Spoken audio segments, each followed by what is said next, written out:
Сайн байцгаана уу? Орхон эмпати сургуулийн шинжилгээ ухааны 7 хоногийн нээлтийн үйл ажиллагаа амжилттай болж байна. Энэхүү үйл ажиллагаатай холбоотойгоор манай сургуулийн бүхий л 6-аас 12 дугаар ангийн хүүхдүүд амжилттайгаар оролцсон.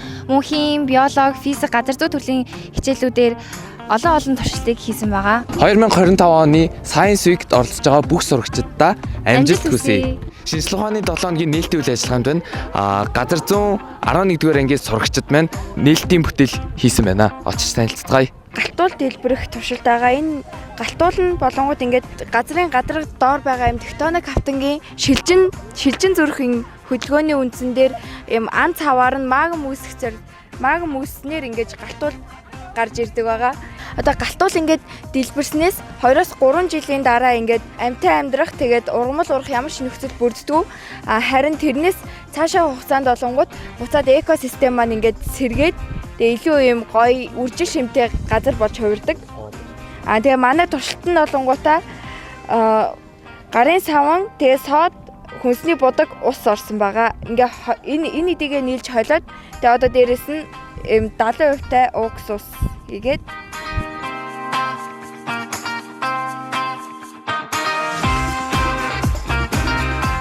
галтуул нь болонгууд ийм зөөлхөн одоо бэлхалттай гэж явна. Тэгээд одоо яг харж байгаачлаа ийм галтуул ингээд ойр хавийн бүх ийм ургамал байгалыг ингээд сүйтгэхэд тэгээ яг саяны хэлсэнчлэн буцаагаад ингээд нөхөн төлжүүлдэг байгаа. Одоо харин газан буу сонирхцгаая. Сайн байна уу? Бид нэр 12А ингээ физикийн сонгоны баг байна.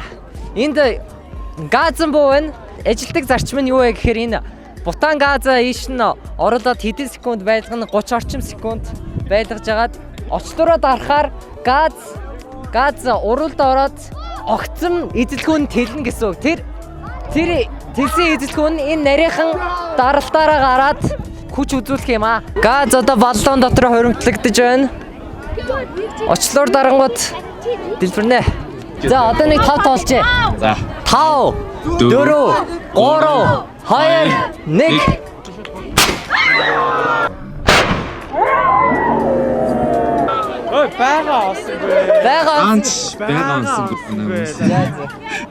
За энэ ч манай физикийн цогны хүүхдүүд өөрсдийнхөө уран сэтгэмжээр цаасаа харьцгаар ингээд кран хийсэн байна. Манай болохоор одоо энэ гүүрэн кран байгаа юм л да. Одоо бага хүчээр их хүч хождог буюу одоо ингээд арталт нь хэдэж бага хүч 50 тэдэж их хүчээр энийг ингээд татах байгаа гэсэн үг. Хоёр мотороор ажилладаг, нэг нь эргэх, нөгөөдг нь татах. За энэ чи манай robotics клубын хүүхдүүд өөрсдийн хийсэн роботор сумо уралдаан хийж ах шиг байна. Манай клубуд одоо Lego тэгээд мини дрон гэсэн 3 маань оролцдог байгаа. Тэгээд миний арсенал болохоор ерөнхийдөө одоо яг сумогийн дүрмтэй адилхан. За энэ яг ингээд Science Week зориулж хийсэн хоёр нь болохоор эхнийх нь зураг зурдаг буюу одоо өөрөө ингээд зураг зурдаг юм одоо машин хийсэн байгаа. Хоёр дахь нь болохоор ус аягалдаг юм машин хийсэн байгаа. Бид болохоор Cambridge хөтөлбөртэй IGCS-ийн физикийн сонгоны сурагчид байгаа. Тэгээ бид нар болохоор энэ шинжилгээ ухааны 7 хоногоор сурагчдад усны даралтыг ашиглан пуужийн хэр өндөрт нисгэж болохыг биднэрт үзүүлсэн байгаа. Тэгээд ерөнхийдөө бол бид нар 60-аас 70 паскалийн багтаамжтай нусын савн дотор маш их даралтыг одоо өгч ус агаарын даралт хоёрын тусламжтайгаар энэхүү пуужингуудыг өндөрт хөргсөн байгаа. Тэгээд ер нь бидний тооцоосноор болохоор энэ пуужингууд нь 200 м болон түүнээс дээш өндөрт ниссэн гэж бид нар тооцоолж байгаа.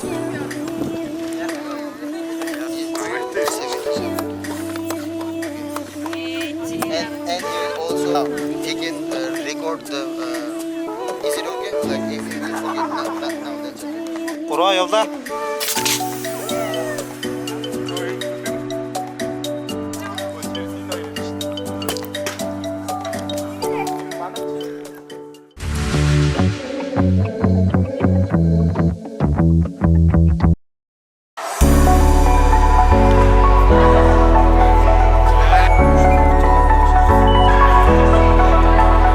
Сайн байцгаана уу? Орхон эмпати сургуулиас мэдчилж байна.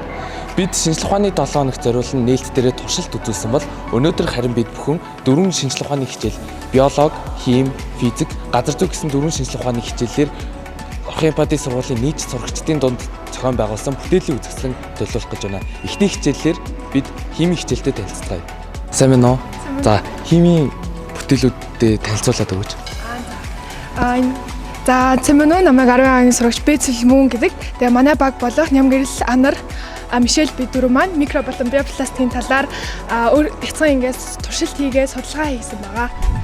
Бид болохоор гар доорх материалаар ашиглан пластик гэдэг зүйлийг орлуулсан байгаа. За энэ пластик юу хийж орлуулсан бэ гэхээр баг зэргийн усан дээр төмсний цардуул. За төмсний цардуул дээрээ гэлцрийн буюу гэлцрийнийг бид нар саниталаар орлуулсан байгаа. Саниталаар орлуулж хийгээд желатин мөн винегер буюу цагаан цуу ашиглан энэхүү ингээ үр дүнд хүрсэн байгаа. За энэхүү ингээ зүйл манай те пластикаас юугаараа өөр, юугаараа давуу талтай вэ гэхээр энэ маань 2-3 хоногийн хугацаанд усан чингдэг. 4-3 сарын дотор хөрсөн чингдэг. Микропластик гэдэг зүйл маань өөрөө хөрсөн чингэх гэж 2-3 мянган жилиг авдаг. Харин энэхүү зүйл маань усан 2-3 хоногт хөрсөн 2-3 сарын хугацаанд шингэдэг. За, микропластик гэдэг зүйлийг танилцуулсанд баярлалаа. Баярлалаа. За. Одоо хэдүүлээ биологийн хичээлдээ танилцгаая. Сайн байна уу? Намайг 11-ийн Б ангийн сурагч Үрэн Туяа гэдэг. За тэгэхээр манай сургууль нь шинжлэх ухааны 7 хоног амжилттайгаар жил бүр зохион байгуулдаг. Үүний нэгэн жишээ гэх юм бол сурагчдынхаа бүтээлээр бид үзэсгэлэн гаргадаг. Энд 6-аас 12 дугаар ангийн нийт сурагчдын маань биологийн хичээлийнхаа үндсэн ойлголтынхаа дагуу хийсэн бүтээлүүд нь одоо энд байна. Жишээлбэл энд хүний биеийн ДНК-гийн бүтцийг 3D хэлбэрээр хийсэн байна. Энд болохоор ургамлын эсийн бүтцийг задлаад маш ойлгомжтойгоор тайлбарлаж өгсөн байна. За, ийшээ харах юм бол амьтны биеийн эсийг энэ яг том хэлбэрээр нь үзүүлж өгөөд энэ бүгднгийн задлангаар ингэж хийж өгсөн байгаа. Ийшээ харах юм бол бид хүний биеийн уушгийн бүтцийг харж болно. Энэ ингээд ургамлын талаар бүх мэдээллүүд байна. Хүний биеийн бүтцийн ингээд харж болно. За, энэ болохоор эсийн хуваагдлыг маш ойлгомжтойгоор хийж өгсөн байгаа. Ижлэх юм бол хүний биеийн сэр нурууг энэ харуулж өгсөн байна. Энэ ч болохоор хүзүү нуруу, бүсэлхий, таац, ахар сүүл зэргийг энэчнээс бүгднгийн харж болно. Яа, энийгээ тайлбарлаад өгчлөө. Энэ яг яадаг шингэн бэ? Энэ болохоор нөгөө Ньютоны хуулийг эзэн шингэн байгаа. Энийг болохоор ер нь гэрийн доорх материалаар амхан хийж болдог. Цардуул дээр зүгхэн ус мэгээд тэгээд ер нь өөрөө болцдог байгаа. Гэтэ хуурахад бол жоохон хэцүү. Яагаад гэвэл нөгөө нягтныг болохоор яадаг. Тэгээд би одоо туршид үзүүлэх үү. Одоо ихлээр цохонгууд шууд шигдэхгүй шууд ингээд өөдөөс хүч үзүүлээд цохогдсон. Тэгээд зүгээр гараа хэлэх юм бол зүгээр ирсэн. За.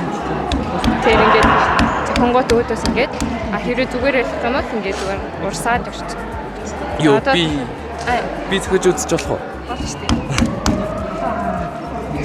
Тэр ингээд тэгээд зүгээр гараа ингээд зүгээр ингээд авчихсан. Good afternoon, teacher. Good afternoon. Can you explain all these projects? Okay, so from 6 to 8 graders, they have made these experiments and projects. So here, let me explain you one by one.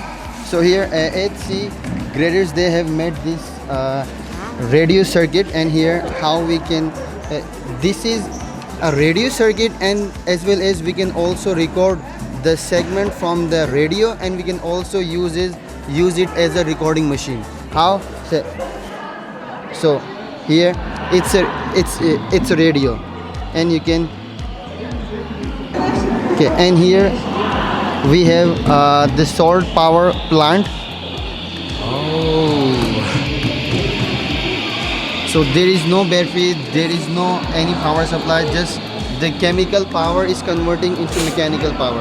Right. And here 6A students, they made this maze game, like for example, if you touch it, so it will make a sound. And 6B graders, they have made this hand generator, like how we can convert mechanical power into electrical power. So you can see the lamp is working, right? За, жигүүрээ. Бүтээлүүдэд танилцуулаад өгөөч. За одоо энэ чинь болохоор хэрвээ та нар харах юм бол электрон хэлхийний цахилгаан хэлхий байна. Одоо энэ чинь гэх юм бол гадаа одоо ингээ харанхуй болоход гэрэл нь өөрөөрөө хасдаг. Тийм одоо гадаа годамжны гэрлийн хэлхий. Одоо жишээлбэл та хэд ингээ харанхуй болохоор өөрөө хасна. За энэ чинь болохоор цахилгаан транзистортой өөрөөрөө ингээд халуун мэдгчтэй юу байхгүй юу? Цахилгаан хэлхээ. Одоо та ингээд харах юм бол одоо би ингээд гараа өрөөд өрлийн хүчээр халуун үсгэлээ гэж дээ. За. Оо вау. За энэ ч ингээд хүүхдүүд хийсэн байна л да. Цахилгаан хэлхийг ингээд цахилгаан энергийг хөдөлгөөний энерги болгож хийсэн байна. Одоо тэгээд харах юм бол одоо энэ ч гэхэд цахилгаан энергиэр тоосорч хийсэн байна. Хөдөлгөөний энерги болгосон байна. Тэгээд тоосоос орно. За энэ болохоор яг агарын температурын өөрчлөлт бол яг байгалийн зүгээр энгийн экосистем хоёрыг харуулсан байгаа. Яг хоёр байгаа. Тэгээд энэ талд нь үйлдвэртэй хотын бохироо одоо утаа ингэж одоо ихтлэхэд нөлөөлж байгаа. Энэ болохоор яг зүгээр одоо байгалийн эрчим хүчийг яг зөв ашиглуулсан юм байдаг гэдгийг харуулсан байгаа. За энд харагдаж байгаа зүйл болохоор одоо байгалийн одоо ус цэвэршүүлэх одоо дамжлага шүүлтүр гэсэн үг. За энэ дээр нь ус энгийн түвшинд одоо шоргоороо чулуун давхаргуудаар дамжиж элсээр орж одоо хүний энэ цэвэр ус үүсдэг байгаа. Би носыг ууж болно. Уулаа шүү. Цэвэр ус байгаа. Энэ бол байгаль. За тэгээд энэ болохоор одоо дэлхийн дотоод цөмийг одоо дэлхийн дотор яг ямар бүтц байгааг харуулсан байгаа. Одоо дотоод цөм, гадаад цөм, майтын давхар гэсэн. Одоо яг бид нар яг хөрснөөс нэг доошо нэг 12 км ухад л ийм юм гарч ирэх боломжтой гэсэн. Тэнд болохоор яг галт үлийн яг 3 яг төрлийг харуулсан байгаа. За эхнийх нь болохоор бөмбөрцөг, бамбайт, давхрат гэж ийм 3 ангилсан байгаа. 3 ангилдаг. Тэрийг харуулсан байгаа. Шинжлэх ухааны 7 хоног үргэлжлэлээр бид бүхэн алтан хонх болоод ихтгэл тэмцээнийг явуулснаа дараа 5 дахь өдөр хаалтын үйл ажиллагаагаар шинжлэх ухааны 7 хоногоо өндөрлөх болно.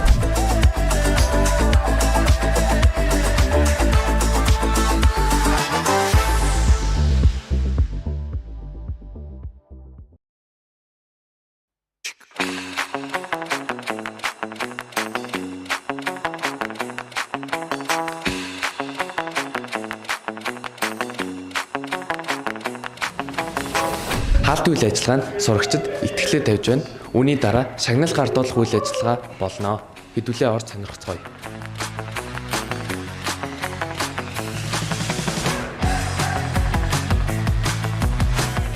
Сайенсийн 7 хоног үнэхээр гайхалтай амжилттай болж өндөрлөө. За өөрийнхөө сурсан мэдснээ бүтээл болгож яг амьдрал дээр тийм үү туршиж үзнэ гэдэг бол хамгийн одоо сайхан зүйл байдаг. Тэгээд яг энэ сайенсийн 7 хоногийн хугацаанд удирдах хүүхдүүдэд зохион байгуулсан мэрэгжлийн багш нар Уртнаа багштай, Оюунлаг багштай, Нарамтын багш, за мөн Дисма багш, Зайнууд багш, Ахмед багш гэдэг ингээд удирдан зохион байгуулсан багш нартай болон тэмцээн уралдаанд идэв санаачтай оролцсон бүх сурагчдаа бүгдэнд нь баяр хүргэе.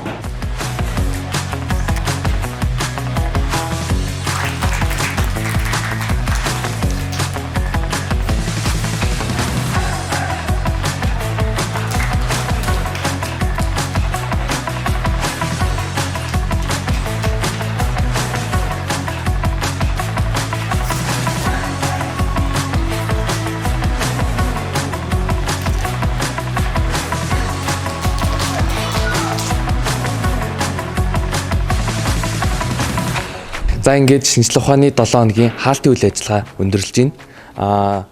Тэргүүн байранд шалгарсан сурагчийнхаа сэтгэлдлийг сонсцгоё. За сайн байцгаана уу? Намайг 12 Б ангийн Баяр Жаргал гэдэг. Тэгээ би болон манай багийн гишүүд маань болохоор биологийн төрөлд цахим туршилтаар 1-р байранд орсон. Тэгээ манай баг цахим туршилтаар юу хийсэн бэ гэхээр цусны бүлгийг онцлох тийм туршилт хийсэн. Тэгээд өөрийнхөө цусны бүлгүүдийн ямар бүлэг вэ гэдгийг мэдсэн. Тэгээд ямар бүлгийн цусууд одоо бие биендээ сэлбэж болох вэ? Тэгээд яагаад сэлбэж болдог вэ талаар мэдсэн. Шинжлэх ухааны 7 хоногоос ч гэсэн бүх хүүхдүүд маань өөр хим, физик, биологи гэдэг бүхий л хичээлийн талаар шинэ зүйл мэдэж авсан гэдэгт итгэлтэй байна. Баярлалаа.